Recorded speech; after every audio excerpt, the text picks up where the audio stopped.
तो हमने तो तिरस्कार कर दिया। कितने लोग हैं जो विद्यारंभ संस्कार करते हैं, बच्चे को पहली बार पढ़ाने के पहले उसका सरस्वती पूजन करवाया जाता है।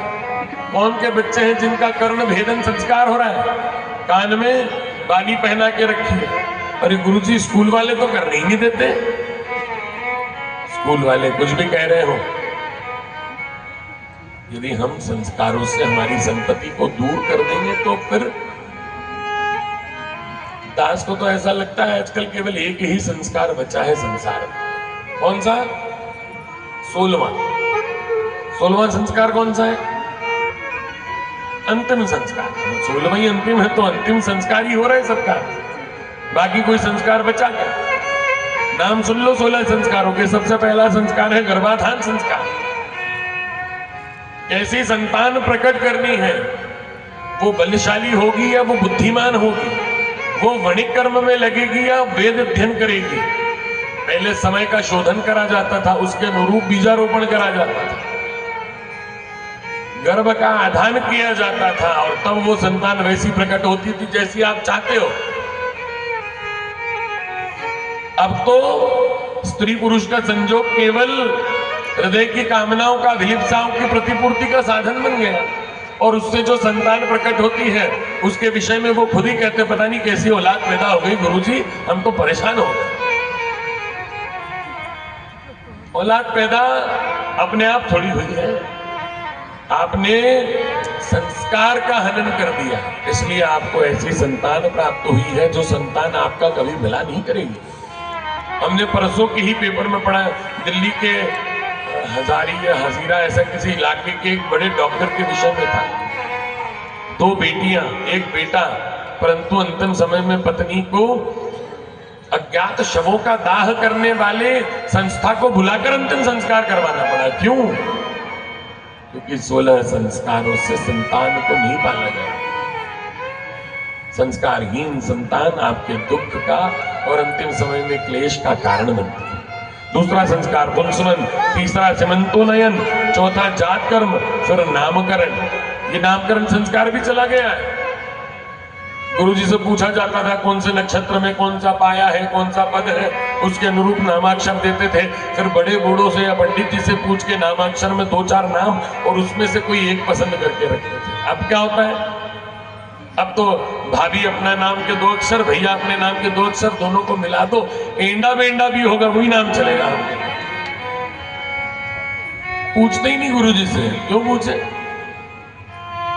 धुंधली ने अपने छोरे का नाम घर में विद्वान आचार्य है आत्मदेव, परंतु नाम क्या रखा? मैं धुंधली, मेरा छोरा धुंधुकारी। उस धुंधुकारी ने पूरा घर धुंध दिया। संस्कार हो। 5वां संस्कार निष्क्रमण, 7वां अन्नप्राशन। इतनी चर्चा करें इन संस्कारों, अन्नप्राशन का भी संस्कार जाता रहा। अन्नप्राशन तो आजकल हमको ऐसा प्रतीत होने लगा कि और 2, 5, 10 साल के बाद में अन्नप्राशन होगा सीधा कुरकुरे से। माताएं ध्यान ही नहीं दे रही बच्चों के मुख में क्या जाना चाहिए, किससे उनके स्वास्थ्य का वर्धन होगा, क्या खाएंगे पिएंगे, कैसे बढ़ेंगे। वो तो 10 रुपए के कुरकुरे में ऐसे दीवाने बस मोबाइल लेकर बैठ जाएंगे, popcorn, Kurkure, chocolate, cold drink, बस। कब प्रारंभ करना था, क्या खिलाना था, उसके भी संस्कार। विद्यारंभ संस्कार, कब पढ़ना प्रारंभ करें, क्या पढ़े, कहाँ जाए। अंग्रेजी पाश्चात्य संस्कृति का अनुगमन करने में ऐसे दीवाने हो गए हैं कि भूल ही गए हैं कि हिंदी हमारी मातृभाषा है। अंग्रेजी के पीछे ऐसे दौड़ लगा रहे हैं मानो अंग्रेजी बोलना ही ज्ञानी होने का घोतक है। मातृभाषा है, एक केवल एक भाषा है अंग्रेजी। अंग्रेजी व्यक्ति के पढ़े लिखे होने का घोतक हो ऐसा नहीं है। हमारे राष्ट्र में ऐसे ऐसे मनीषी प्रगटे हैं। परम पूज्य रामानंदाचार्य रामभद्राचार्य जी 2 दिन की आयु के बाद अंधे हो गए थे, नेत्रहीन। 7 साल संस्कृत महाविद्यालय में पढ़े और वहां के शिलालेख पर पट्ट पर ऐसा स्पष्ट लिखा है, नेत्रहीन रामभद्राचार्य जी ने 7 साल संस्कृत महाविद्यालय में गोल्ड मेडल अर्जित किया। Gold medal. वर्तमान समय का कोई शास्त्र, कोई ग्रंथ ऐसा नहीं है जिसके विषय में उनसे पूछा जाए और वो अनुत्तरित रह जाए। हमारे परम पूज्य सदगुरुदेव भगवान जगत गुरु द्वाराचार्य मलुक पीठाधीश्वर एक एक शब्द शास्त्र प्रमाण, 6 शास्त्र, 18 पुराण, 4 वेद, असंख्य उपनिषद में से कोई भी बात आप पूछ लीजिए, शास्त्र प्रमाण के विरुद्ध कोई बात नहीं निकली। ऐसी प्रतीति करवाते हैं मानो सब रट रखा, घोट रखा, सब उतार रखा है जी। और किसी अंग्रेजी विद्यालय में नहीं गए। 5 वर्ष 7 वर्ष की आयु में गुरु की उंगली पकड़कर परिवार घर छोड़ दिया और परिवारचरक बनकर, क्षत्रिय बनकर, ब्रह्मनिष्ठ बनकर हमारी ही संस्कृति को पढ़ा। यदि हम अभी भी गुरुकुल का संस्कार अपना ले तो हमारा देश पुनः उस अवस्था को प्राप्त हो जाएगा, उस विज्ञान को प्राप्त कर लेगा जो विज्ञान आज से 5000 साल पहले व्याप्त था,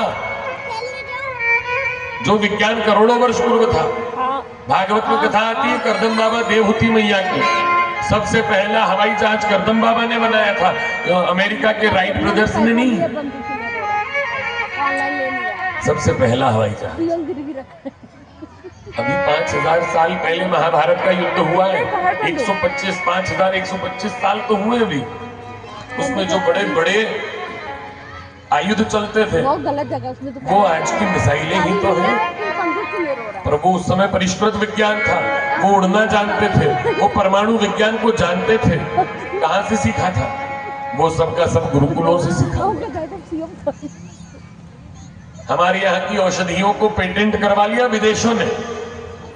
हमारी हल्दी को वो हमी को पैक कर कर बेच रहे, हमारी सफेद मूसली को वो हमी को पैक कर कर बेच रहे, हमारी ही शिलाजीत को वो हमी को औषधि के रूप में पैक कर कर बेच रहे, क्योंकि पेटेंट उनके पास है, विज्ञान हमारा है।